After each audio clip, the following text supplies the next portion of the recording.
Everyone wants to leave a legacy of positivity in the world around them.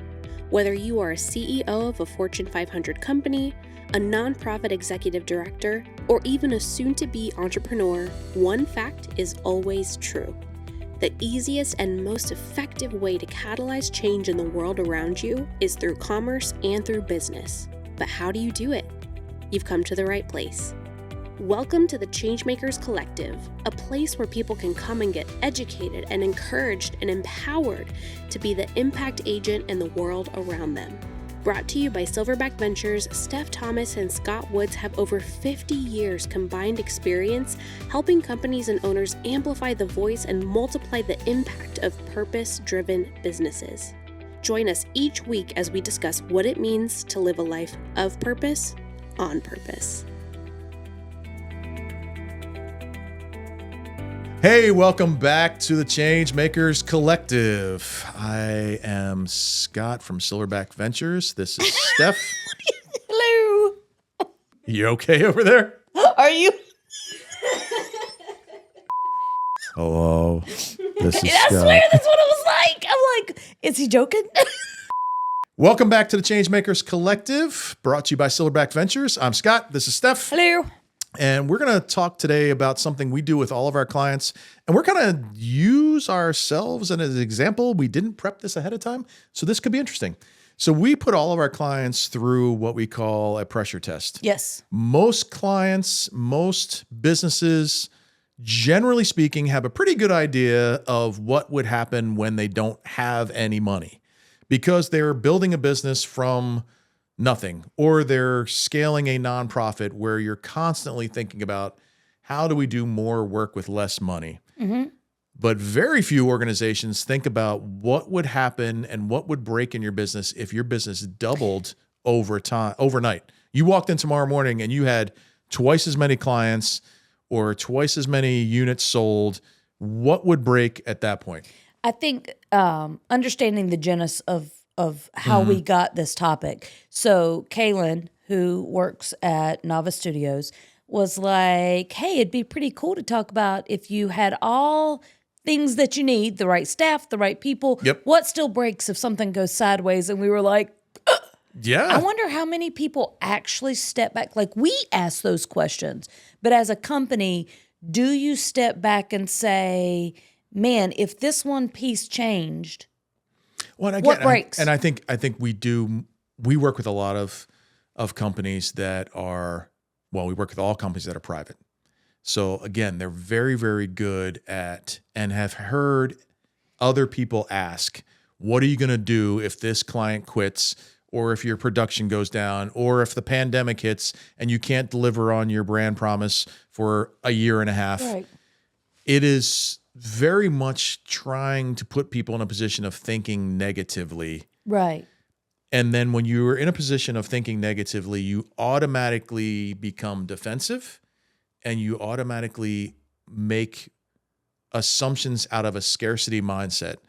And we want to change that narrative. You're going to get to some of the same answers to the questions, but we want to focus people on, okay, if all your dreams came true, if you actually got all the clients you pitched, and all of a sudden you went from managing 2 clients to managing 22 clients, how would you do it? What would break down in your business? It's funny that you said that. We were working with a client, and the client said they wanted to scale, and it was a huge scale. Mm-hmm. And they could scale. They had the physical equipment and the time in the day, 24-hour time block of the day, and they had the right location.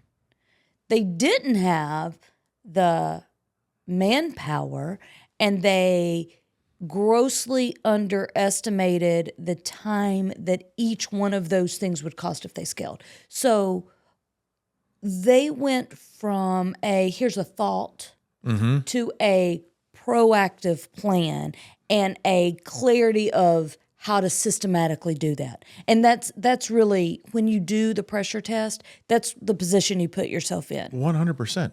You're planning for the eventuality of your business being Because successful you want to grow. rather than planning for your business ultimately being a failure. Absolutely. Because the first thing you do when you start things go south is you immediately thought, okay, what can I cut? Who can I get rid of? How do I shrink myself and the organization to fit this new normal? That is only going to result in you shrinking your business to shrink your business. The bottom line is when your business turns around, the pandemic ended, business came back. And if you didn't set your business up for growth, you are going to have a problem. Well, I believe strongly more companies fail because of lack of preparation for what's to come on the positive side. Growth, more businesses fail because they don't prepare for growth than preparing for failure. So statistically, and I'll just have to search and have Kristen put where I got the statistics, but I know this is true. When you are doing high volume and you drop to a lower volume, the people that are doing the work in the lower volume, psychologically, there is a shift where when you grow, if you grow quickly, they can't do the same amount of work that they did a year ago because they have slowed down their day-to-day operation. So, as you are scaling down, like you said, because, okay, well, we have to scale down for these reasons. When you scale up, how are you retraining your people? Because you don't have to hire more people. That's correct. Then how many people do you need to hire if you get to the next growth? Well, and I think the other piece of that, because I think that's so true, there's a default level of effort based on the volume of work. Let me say that again. So people will default to the level of effort needed to get the work done. So in an 8-hour day, if I only have to push 2 pieces of paper, it's going to take me 8 hours. Yes. If I have to push 200,000 pieces of paper, I'm going to push the same 200,000 pieces of paper in 8 hours. Well, clearly the capacity of the business is at the high level. So when you're preparing for how do I push these 200,000 units through the process, you're creating processes and efficiencies that allow you to grow. If you have you're less, just adjusting. It's a constant adjustment. I mean, when we walked through this with one of my clients, the cabinet company we're talking about, they had worked for 20 years in the same 6,000 square foot space and said, we need more space. We need more space. We need more space. First thing I said is, we're not moving until you are completely as efficient as you can possibly be in this space. So hear me, those of you who want to move into a bigger space for your business, you need to make the most efficient use of your current space. So when you move into the new space, you're bringing those habits of efficiency with you. You do not need to move until you're turning customers away because you don't have capacity or size. And we argued, myself and the one owner argued every single time. I got to do it. I got to do it. I got to do it. Nope. How many more units can you push through this process with the space that you have? And once we got to a point where we were ready to turn customers away, we opened up the space that was 5 times the size. And we brought all of those efficient processes with us. So now, instead of it being able to do 5 times as much, we're now able to do 15 times as much because we have efficient processes in places. So when we talk about the pressure test, we're really, really strongly encouraging people to think of growth as the standard. We live in a society and in an economy that's growing despite all kinds of external forces that are trying to not have it grow, but it's growing exponentially. So you've got to set yourself up and expect, I'm going to piss some people off right now. If you don't have a business that you're expecting to grow, why are you having a business? Right. That's true. Scott, here's another thing that I think is important. So the first statement that people usually hear from me, especially, is if so-and-so quits tomorrow, is everything in their head somewhere? Or have you because you're thinking about it from an HR perspective. Right. Yep. However, the same goes with growth, right? So we recently had a client that's expanding, and questions that I have is, where's your process manual? If you have to train out on that, what's your training look like? They said, well, okay, we have a training manual, but it probably needs to be updated. Well, the truth is it needed to be very updated, right? Yep. And the opportunity when you bring someone new is first, do you have the right process guide? And as you're bringing the person on, you're asking the right questions of the new people. Did this make sense to you? 'Cause Correct. I created it and it makes sense to Yeah, me I just think it's fine. brilliant. Yes. Yes. So if Yes. you have that locked down with the new 1 or 2 employees, if you have to bring on 30 people, then at least you know you have a great onboarding process. You can't because junk in, junk out, right? Oh, 1,000%. Yes. That's If 1,000% you true. half train someone or you train on the job, well, you're not giving that person an opportunity to grow. And then when you lose them or fire them, it costs you more money as a company to replace someone that you could have just done a better job with. Yeah. I mean, I think the opportunity cost of not having those things in place, and I think what you said early on is what gets us both excited about the process, is that it takes people out of a Reaction. and makes them proactive. You're Right. absolutely right. And says, okay, well, yeah, man, if we doubled in business overnight, we'd have to get this piece of equipment, or we'd have to hire 5 more people. And then we have the opportunity to say, okay, if you doubled business overnight, because we know your numbers, it equates to this. You can't hire 5 people. So how do you do the same amount of work with 2 people as you think you need 5 people for? Okay, so Scott, same conversation as you're having right now, right? I have always said, okay, how long does it take you to find someone to do the job that you want, right? So the right That's person. a fantastic question. Right. Say that again, because I think the words you used are very, very important. How long does it take to find someone to do the job you want to hire for? That you want to hire for. Right. So if you are a growth mindset, and again, growth is scary for people, right? Oh, yes. Like, Yes. how much more can I do without spending another dollar? Yep. Right? But what you don't understand is when you have that mindset, then you cannot grow. Because when you get the 1 or 2 or 3 or 10 or 30 more clients, or if you're selling a product and someone buys 100 instead of 1 of them, then if you can't produce it, you lose them as a client. So if you're not growth minded, you actually stalemate your thing. So I said, okay, how long does it take to hire the person? I don't know. I don't know. Okay, are you going to hire a recruiter? Are you going to recruit from within? Are you going to, what's the training process look like? What if you hire someone and they quit immediately? What if you lose someone and so there are a lot of thoughts that have to go through the filter, right? But you got to start with, okay, in probably 6 months, if I have this amount of clientele, then I need 1 or 2 more people. Yes. And the skill sets may look different with the 2 people that I hire. That's so good, because it really comes down to, now, my background is financial. I've been an accountant. I'm trained to be an accountant. I've been a CFO for 25 years. So I'm a numbers guy. Very often, and this is going to make some of my CPA friends mad, reading your P&L as a business owner, while you should pay attention to it, does not give you an indicator of how your business is growing. It will give you historical information, but the secret sauce for all the accountants out there is not in the compilation of the information, it's in the interpretation of the information. Absolutely. So being able to say to a business owner, how many widgets does it take for you to hire somebody?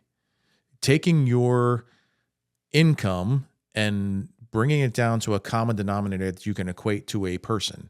So when you're expanding, or for spatial purposes, I can only do X number of units before I need another piece of equipment, or before I need another 2,000 square feet of space.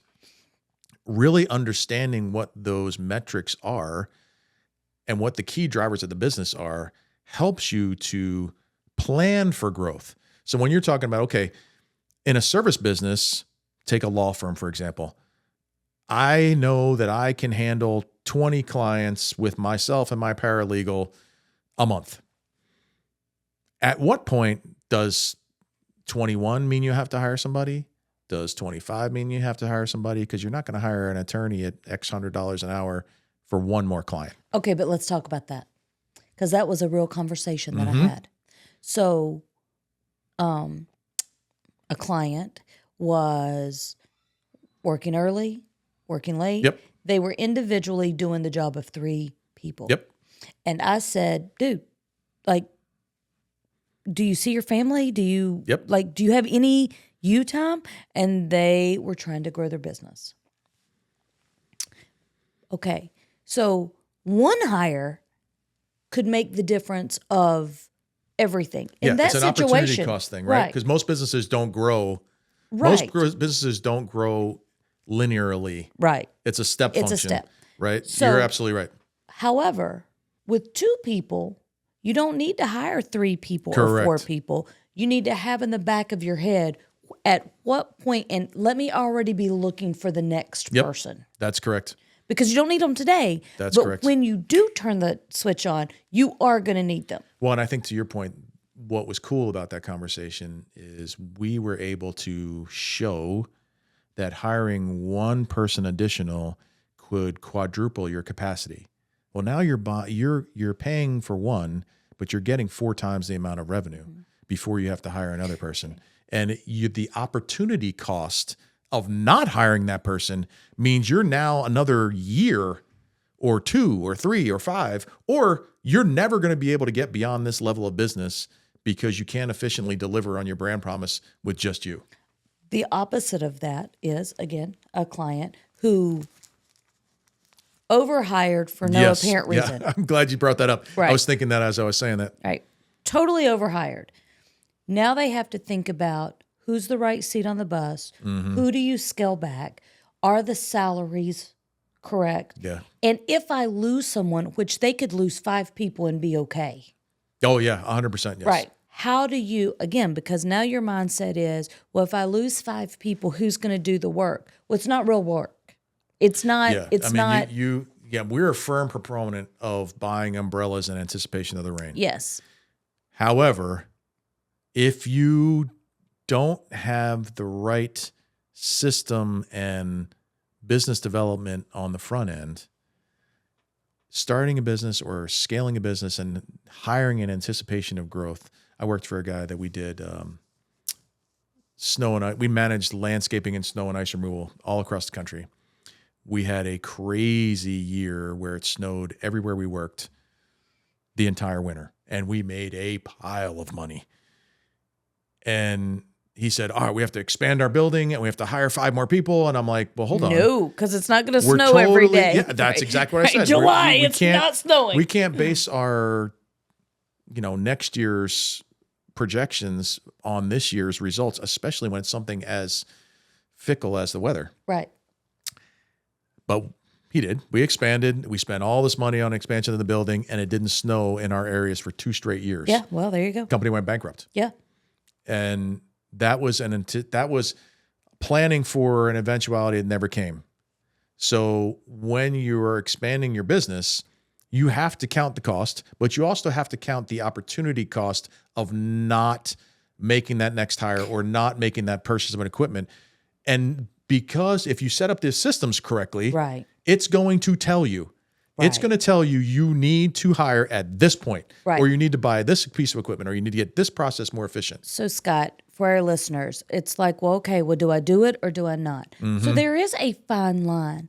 But if you are paying attention, and I'm not saying people aren't paying attention, I'm saying most people are in a reactionary state. That's correct.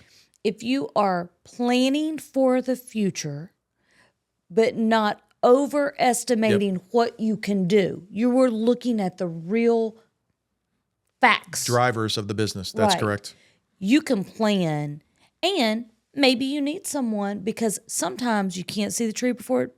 Yeah, that's 100% true. And I think that's where having somebody external taking a holistic look at how you operate and how you Holistic go into the marketplace I know when the conversation we were talking about earlier, we were easily, from a third party perspective, went down and said, okay, this is crystal. You cannot grow anymore unless you do this, this, and this. Mm-hmm. The business owner was like, I'm in the weeds. I'm doing it. I don't have time to be thinking about. It's going to cost more money. Yeah, it's right. not a knock on the owner. No. Because they're in the middle of it. Right. They're So feeling the pressure of it. That's where having a third party come in and take a holistic view of your business and just give you some insights, ask you the right questions. If you have consultants coming in here and not asking you what actually drives your business, it's a problem. You know, when we talk about that's really good, Scott. So sometimes there are a turn and burn, and like people have different opinions of consultants, and just like and coaches, very many of them are not positive. Right. So just because you graduated college does not make you an actual great consultant. On. You have to have some lived in life experience. Yes. So I am, and coaching. You know, everybody's a coach, but have you had any coaching training? Or do you just want to tell people what to do? Because that's not what coaching is. That's correct. I think that once you bring a consultant in, you have probably felt like they were a right fit for you. But then you're the business owner. You have to step back and filter. Was I transparent with them? Mm-hmm. Did I lift the hood up and let them see? Right. It's unbelievable to me how many companies are not willing to do that. Why are you hiring us if you're not going to tell us all the story? Right. So how can we help if we don't know where the warts and wrinkles are? Did you tell them everything? Mm-hmm. Did they listen? Did they ask you questions that are going to drive your business? Did they partner with you in your philosophy of business? And did they partner with you on the implementation? Absolutely. I can't tell you how many people I've met, even over the last probably 20 years, that have said, well, all consultants do is tell me what to do, and then they run away and don't actually help me do it. That's not being a good consultant. What a consultant should do. Right. They partner. We work very, very hard to make sure that we're part of the implementation of whatever we collective. And I think it's important to recognize we're saying we as us and the client together working as a unit, not us as Silverback telling the client what to do and then say, all right, we'll help you do it. Right. No, we want to understand how you go about doing your business. We can then bring our expertise from other clients and other businesses we've worked in and say, hey, did you think about this? And how did you think about that? And what about this? Again, it's about collaboration leading to innovation, which transforms your business. And we're able to come in and say, okay, this is not how you normally think about your business, but take a look at it from our perspective, and then let's make some changes. And then we implement the OODA loop. Right. Observe, orient, decide, act, and again, observe, orient, decide, and act. But we are coming from a proactive mindset. And a partnering mindset as well. Absolutely. And I think that's where we, again, pressure test your business while it's working. Don't wait until you're 2 weeks away from not making payroll. So our podcasting ask us to ask, have you ever ran a controlled or mock failure drill in your business? That would be very scary for people to do. Oh, 100%. But you should. Yeah. I mean, much like if you've ever gone through a audit, there's a whole section about disaster recovery. Auditors are not your enemy. No. As much as they feel like it sometimes. I know. But if you do it right, and if you have the right auditor, it is about helping your business to grow. Absolutely. Mm-hmm. So when they say, first of all, okay, wait, what are you being audited for, right? If it's the IRS, like that's a good point. We love the IRS. We love you. You may use some discretion in some things. But if you are paying someone $30,000 to audit you, and they say, hey, it looks like you're having an issue here, and you hide stuff from them or don't listen, like just don't pay the $30,000 to have them audited. Shame on you. Yeah. Go get Joe on the corner with a box. And shame on you. So that is part of a pressure test. Mm-hmm. Also, okay, if you have a online education program and the online system goes down for 48 hours, have you mock plan that? Yeah. And like, what does your communication to your students Well, look that's like? where I was going with the audit piece, right? Because no, you're absolutely right. One of the first things the auditors do, and before they start checking your numbers, is talk to you about disaster recovery. Absolutely. Do you have backups to your backups? Do you have, a generator so if it goes sideways, you can actually work? Okay, so we have a client who, as an HR person, like I always have a backup to the backup to the backup. I read what disaster recovery looks like, and then I try to create that and make it. And one of the clients said, well, where are you saving that? And I said, and they wanted to put it in a shared folder. Now, these are HR records. These are finance. Sure. And I'm like, well, we're not doing that because disaster recovery, part of it is it confidential and secure? The integrity of the data. Right. Is it on location and off location? Yep. So if a disaster happens, if a flood wipes out your whole building and whatever equipment, can you still, within 24 hours, have business again?